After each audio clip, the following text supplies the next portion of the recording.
il faut dire aussi que c'était une époque propice. Maintenant, tout ça, c'est du passé, hein.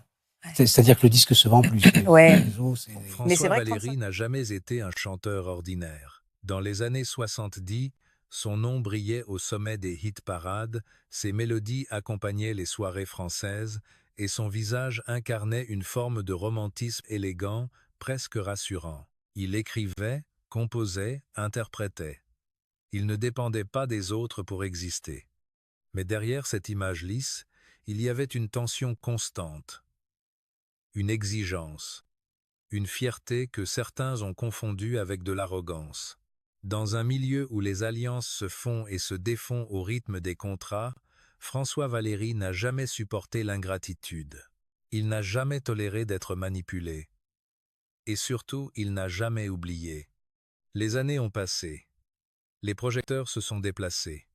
De nouveaux visages ont pris la place sur les plateaux de télévision. Pourtant, certaines rancunes sont restées intactes. Parce que pour lui, il ne s'agissait pas seulement de carrière, il s'agissait de respect. Ce que le public ignore souvent, c'est que derrière les chansons d'amour se cachait un homme qui observait tout, qui notait tout, qui se souvenait de chaque mise à l'écart, de chaque silence calculé, de chaque sourire forcé. Avant de passer à la liste, il est important de se rappeler qui est réellement François Valéry. François Valéry, de son vrai nom Jean-Louis Mougeot, né en 1954 à Oran, en Algérie alors française. Son enfance est marquée par le déracinement. Le retour en métropole après l'indépendance n'est pas seulement un changement de pays, c'est une fracture intime. Très tôt, il comprend que rien ne lui sera donné. Il devra construire seul sa place, sa voix, son identité. La musique devient ce territoire qu'on ne peut lui retirer. Adolescent, il écrit déjà. Il ne veut pas simplement interpréter des textes d'autres. Il veut raconter, décider, contrôler. Cette volonté d'indépendance forge son caractère. Elle le rend exigeant, parfois inflexible. Dans un milieu artistique où beaucoup dépendent des producteurs et des maisons de disques, lui cherche à garder la main. Le succès arrive vite. Dans les années 70, il s'impose comme l'un des auteurs-compositeurs les plus en vue. Le thème du film Emmanuel l'associe à une icône culturelle majeure. Il enchaîne les passages télévisés, les tournées, les succès populaires. Il n'est pas seulement un chanteur à la mode, il devient un nom qui compte. Mais cette ascension rapide nourrit aussi une hypersensibilité à la reconnaissance. Valéry n'accepte pas d'être relégué au second plan. Il supporte mal qu'on minimise son rôle d'auteur. Il refuse d'être réduit à une simple image romantique. Chaque mise à l'écart est vécue comme une trahison. Chaque décision prise sans lui comme un manque de respect. Ce mélange d'orgueil artistique, de volonté de contrôle et de besoin profond de considération explique pourquoi certaines ruptures ont été définitives. Chez François Valéry, l'oubli n'existe pas, et le pardon encore moins. Numéro 5, Jean-Pierre Foucault.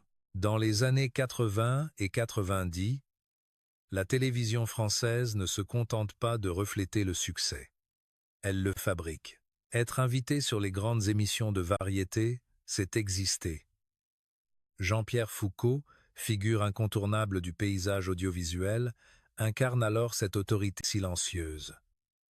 Il présente, il introduit, il distribue la lumière.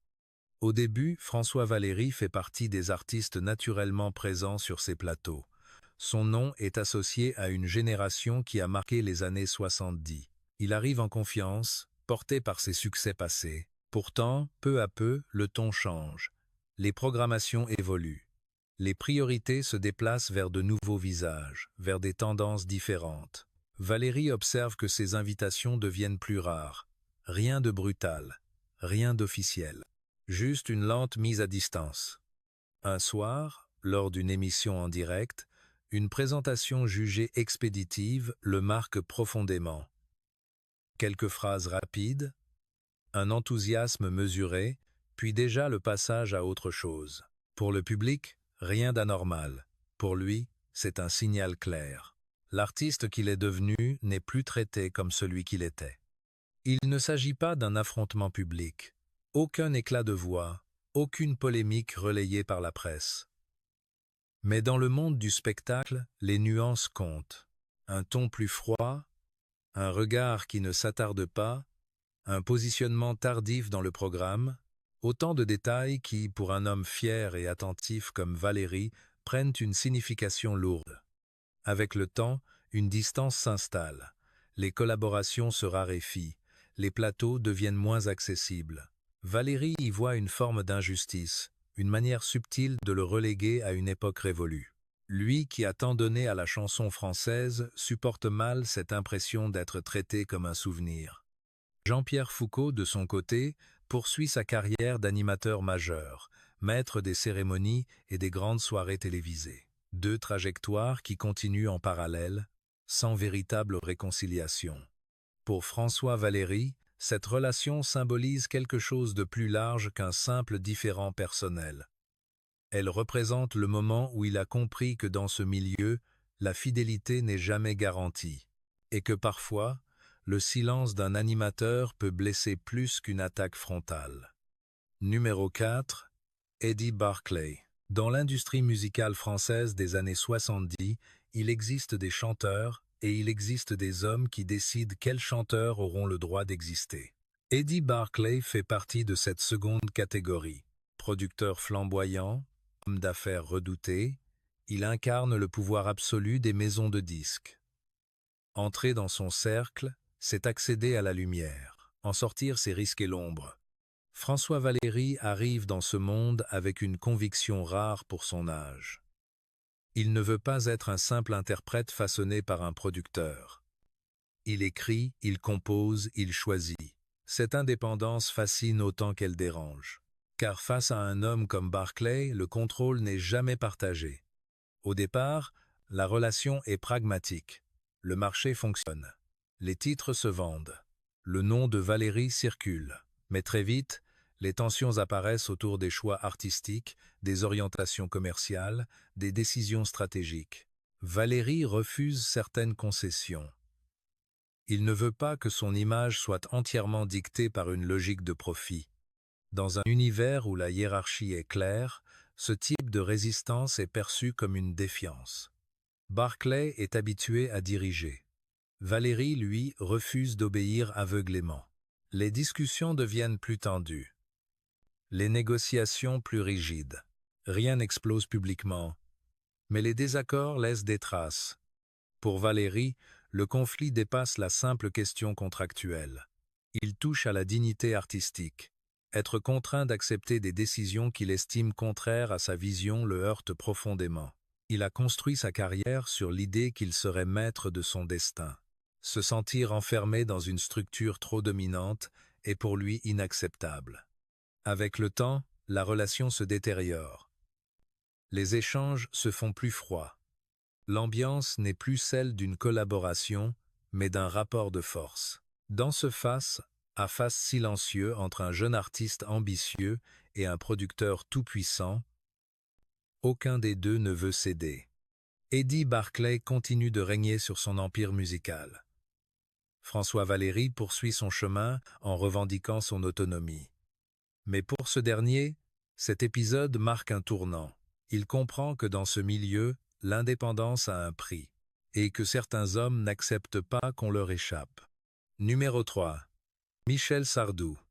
Dans les années 70, la chanson française est un champ de bataille élégant. Les rivalités ne s'affichent pas toujours frontalement, mais elles structurent les carrières. Michel Sardou est alors une figure dominante.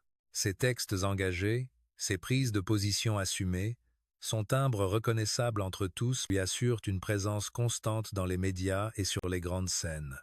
François Valéry, lui, évolue dans un registre différent. Plus romantique, plus mélodique, moins polémique. Pourtant, les comparaisons surgissent rapidement.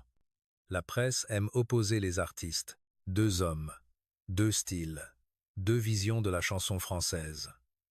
Chaque sortie d'album devient une occasion de mesurer, de classer, de hiérarchiser. Au début, il ne s'agit que d'un jeu médiatique. Mais avec le temps, ces mises en parallèle prennent une autre dimension. Sardou occupe souvent le centre du débat public. Ses chansons déclenchent des controverses, alimentent les discussions politiques. Valérie, de son côté, voit parfois son travail réduit à une image plus légère, moins profonde. Il ressent cette différence de traitement comme une forme d'injustice. Il ne s'agit pas d'une querelle ouverte, aucun affrontement spectaculaire, mais des phrases glissées dans des interviews, des nuances dans les déclarations, des silences lourds lors d'événements communs. Dans ce milieu, les non-dits pèsent autant que les déclarations publiques. Valérie supporte mal l'idée d'être perçue comme secondaire face à une figure aussi imposante que Sardou, non pas par jalousie pure, mais par conviction intime de la valeur de son propre travail. Il estime que ses compositions méritent le même respect, la même reconnaissance. Lorsqu'il sent que l'équilibre médiatique penche systématiquement du même côté, la frustration grandit. Les deux carrières poursuivent leur route, chacune avec ses succès et ses publics fidèles. Mais la distance entre eux ne se réduit jamais vraiment. Derrière les sourires de façade lors des grandes soirées télévisées, subsiste une tension discrète, une rivalité silencieuse qui ne sera jamais véritablement apaisée. Pour François Valéry, cette relation symbolise la compétition permanente d'une époque où exister signifiait parfois éclipser l'autre. Et certaines comparaisons, répétées année après année, finissent par laisser une marque indélébile. Numéro 2. Nicolas Sarkozy. Il existe des tensions qui dépassent le cadre artistique. Des fractures qui opposent non pas deux chanteurs, mais deux visions du rôle de la culture dans une nation. Lorsque Nicolas Sarkozy accède à la présidence de la République en 2007, le climat change pour de nombreux artistes. Le discours sur la valeur du travail, sur la rigueur budgétaire, sur la réforme des institutions touche aussi le monde culturel. François Valéry n'a jamais été un chanteur neutre. Même s'il ne se définit pas comme militant, il défend avec fermeté la place de l'artiste dans la société. Pour lui, la chanson n'est pas un divertissement superficiel. Elle est mémoire, émotion, identité collective. Or, certaines déclarations politiques sur les subventions culturelles et le statut des artistes sont perçues par lui comme un manque de considération.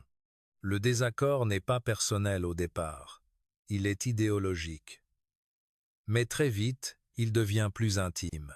Valéry exprime dans des interviews son malaise face à ce qu'il considère comme une vision utilitariste de la culture. Il refuse que l'on traite les créateurs comme de simples bénéficiaires d'un système d'aide. À ses yeux, l'artiste contribue à la grandeur du pays autant que n'importe quel acteur économique. Nicolas Sarkozy, de son côté, incarne l'autorité politique, la décision, la réforme. Deux univers qui se croisent sans jamais réellement se comprendre. Le chanteur se sent écarté des cercles d'influence. Il perçoit un éloignement entre le pouvoir et ceux qui ont façonné l'imaginaire collectif des décennies précédentes. Ce conflit n'explose jamais en scandale. Il se manifeste par des prises de position, des critiques mesurées mais fermes. Pour Valéry, il s'agit d'une question de principe. Il estime que le respect dû aux artistes ne doit pas dépendre des orientations politiques du moment. Avec le temps, cette divergence devient une fracture symbolique. Elle représente le fossé entre une génération d'artistes qui ont marqué les années 70 et un pouvoir politique focalisé sur d'autres priorités. François Valéry n'oublie pas cette impression d'être marginalisé dans un débat où il aurait voulu être entendu. Numéro 1, Claude François. Claude François. Un nom qui, à lui seul, résume une époque. Dans les années 70, il est l'icône absolue de la pop française. Perfectionniste, méthodique, obsédé par l'image et le contrôle, il transforme chaque apparition télévisée en événement. Face à une telle machine médiatique, exister relève déjà du défi. François Valéry arrive dans ce paysage avec ses propres ambitions. Il écrit, il compose, il construit son identité artistique avec soin. Les deux hommes évoluent dans le même univers, fréquentent les mêmes plateaux, croisent les mêmes producteurs. La comparaison devient inévitable. La presse adore les oppositions, les duels silencieux. Deux artistes séduisants, deux styles différents, 2 stratégies. Claude François maîtrise parfaitement les rouages du système. Il contrôle son entourage, choisit ses apparitions, impose une discipline stricte. Valérie observe cette mécanique avec admiration mais aussi avec méfiance. Car derrière le sourire public, la compétition est permanente. Chaque sortie de single, chaque passage télévisé devient un terrain où il faut défendre sa place. Les rencontres entre les deux hommes restent correctes en façade. Sourire, poignée de main, formule polie. Pourtant, Valérie perçoit parfois une condescendance subtile. Un regard qui évalue, qui jauge, qui rappelle implicitement, qui domine la scène. Pour un artiste fier de son autonomie, cette impression est difficile à digérer. La rivalité ne s'exprime jamais ouvertement. Elle se joue dans les détails. L'ordre de passage dans une émission, la durée d'un segment, la mise en avant par un animateur. Dans ce milieu, ces éléments ne sont jamais anodins. Ils signalent une hiérarchie invisible. Lorsque Claude François disparaît brutalement, la France entière est sous le choc. Pour Valérie, la situation devient paradoxale. Toute comparaison devient impossible, toute nuance délicate. La légende écrase tout. Ce qui aurait pu rester une simple rivalité artistique se transforme alors en frustration durable. Non pas contre l'homme disparu, mais contre ce que son image représente. Un symbole écrasant, face auquel il a dû constamment prouver sa valeur. Pour François Valéry, Claude François incarne la compétition la plus intense de sa carrière. Celle qui l'a obligé à se dépasser. Celle qui l'a aussi laissé avec le sentiment de n'avoir jamais été pleinement reconnu à égalité. 5 noms, 5 tensions. 5 moments où la carrière de François Valéry a cessé d'être seulement musicale pour devenir profondément humaine. On pourrait croire qu'il s'agit simplement d'ego, de rivalités ordinaires dans un univers où la compétition est permanente. Mais pour lui, chaque rupture dépasse le cadre professionnel. Il ne parle pas seulement de désaccord. Il parle de respect, de reconnaissance, de loyauté. Dans la chanson française des années 70 et 80, le succès ne suffisait pas. Il fallait aussi naviguer entre producteurs puissants, animateurs influents, figures dominantes et autorités politiques. Certains savaient composer avec le système. François Valéry, lui, a souvent préféré résister. Cette résistance lui a valu l'indépendance. Elle lui a aussi coûté des alliances. Peut-on réellement en vouloir à ceux qui incarnent un pouvoir plus grand que soi? Peut-on reprocher à une époque d'avoir ses propres règles? Peu. Être pas. Mais pour un artiste construit sur la fierté et la maîtrise de son œuvre, chaque mise à distance ressemble à une trahison. Avec le recul, ces conflits dessinent un portrait plus complexe que celui du chanteur romantique. Ils révèlent un homme qui n'a jamais voulu être effacé. Un homme qui a préféré conserver ses convictions plutôt que d'accepter certaines concessions. La gloire protège-t-elle vraiment ou isole-t-elle? François Valéry a connu les sommets, les plateaux lumineux, les applaudissements. Mais derrière les refrains que la France fredonne encore, il reste ces cicatrices invisibles. Celles que l'on ne montre pas. Celles que le temps n'efface pas toujours.